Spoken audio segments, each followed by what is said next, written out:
महाराष्ट्रात रिक्षा चालवण्यासाठी मराठी येणं बंधनकारक करण्यात आले। 1 मे 2026 पासून जर मराठी येत नसेल आणि रिक्षा चालवत असाल तर थेट परवाना रद्द करण्यात येणार आहे। राज्याचे परिवहन मंत्री प्रताप सरनाईक यांनी याबाबतची माहिती दिली। याआधी फक्त हा मीरा भाईंदरसाठी निर्णय घेतल्याचं बोललं जात होतं, परंतु आज प्रताप सरनाईक यांनी राज्यातील प्रत्येक रिक्षा चालकासाठी हा निर्णय असल्याचं सांगितलं।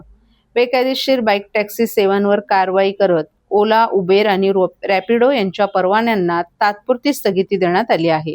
तसंच राज्यात रिक्षा चालवण्यासाठी मराठी भाषा येणं बंधनकारक करण्यात आलं असून 1 मे पर्यंत तपासणी करून नियमांचं पालन न करणाऱ्यांवर कारवाई करण्यात येणार असल्याचा इशारा परिवहन मंत्री प्रताप सरनाईक यांनी दिलाय। दरम्यान गेल्या काही दिवसांपासून मुंबई आणि उपनगरात मराठी आणि अमराठी असा अनेकदा वाद समोर आला। त्यातच आता रिक्षा चालकांसाठी मराठी बंधनकारक करण्यात आलं आहे। ठाणे आणि मीरा भाईंदर महानगरपालिका हद्दीतील विविध रस्ते प्रकल्पांसाठीही लवकरच निविदा प्रक्रिया सुरू होणार आहे।